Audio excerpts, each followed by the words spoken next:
অসম কণ্ঠই অনুষ্ঠিত কৰা দিহানাম প্ৰতিযোগিতাৰ ফলাফল ঘোষণা। আমি ঘোষণা কৰিবলৈ লৈছো অসম কণ্ঠৰ উদ্যোগত আই মাতৃসকলৰ মাজত সদৌ অসম ভিত্তিত আয়োজন কৰা দিহানামৰ অনলাইন প্ৰতিযোগিতাৰ ফলাফল। চাৰিওজন বিচাৰকে 107টা দিহানামৰ দলৰ পৰিৱেশনৰ ওপৰত বিচাৰ কৰি আগবঢ়াইছে ফলাফলসমূহ। প্ৰথম স্থান লাভ কৰিছে দুটা দলে। যুটীয়াভাৱে প্ৰথম স্থান লাভ কৰিছে খতৰা সত্ৰ মঙলদৈৰ হৰিপ্ৰিয়া কলিতাৰ দলে।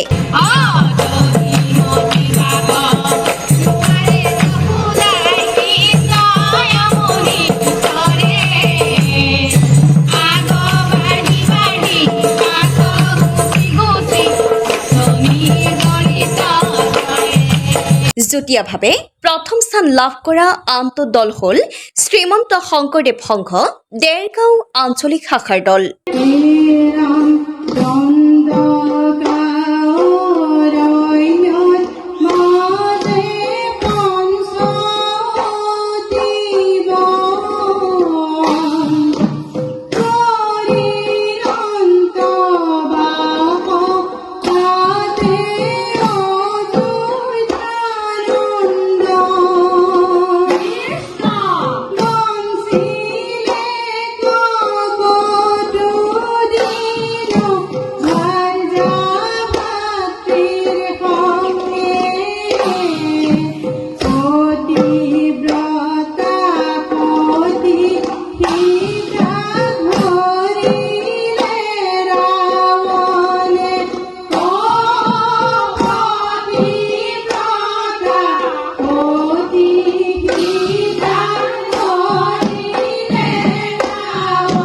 দ্বিতীয় স্থানতো আছে দুটা দল।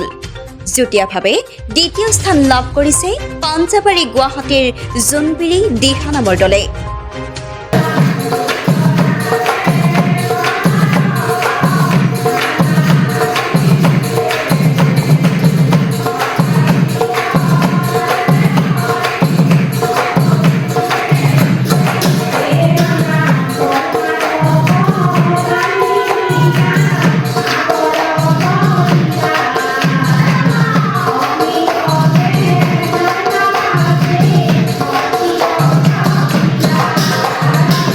দ্বিতীয় স্থান লাভ কৰা আনটো দল হ'ল পশ্চিম মঙলদৈ আঞ্চলিক মিলিজুলি দিহানামৰ দল।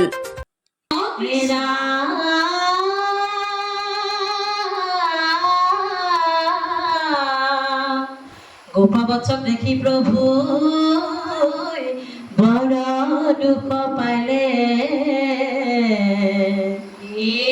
ৰাম ৰাম ৰাম অমৃত নয়নে চাই সবা খুজিয়ালে কৃষ্ণ।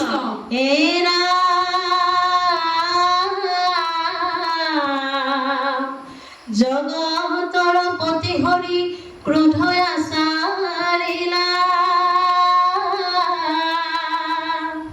দমন কৰিবৰ মনে জনত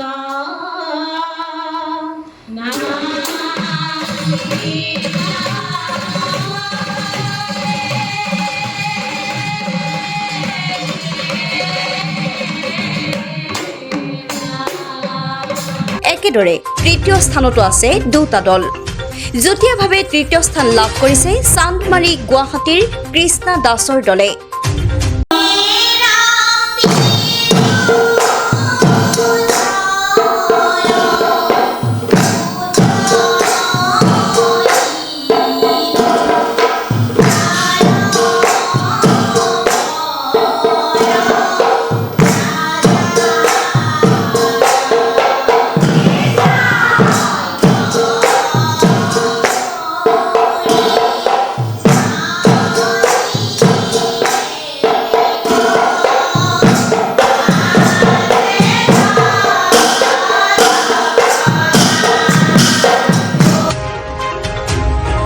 তৃতীয় স্থান লাভ কৰা আনটো দল হ'ল নামৰূপৰ ইচ্ছাময়ী দিহানামৰ দল।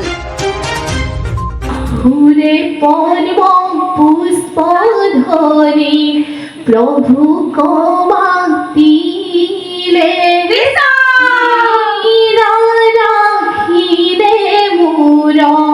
মৰণ মিলিলে ৰাম ৰাম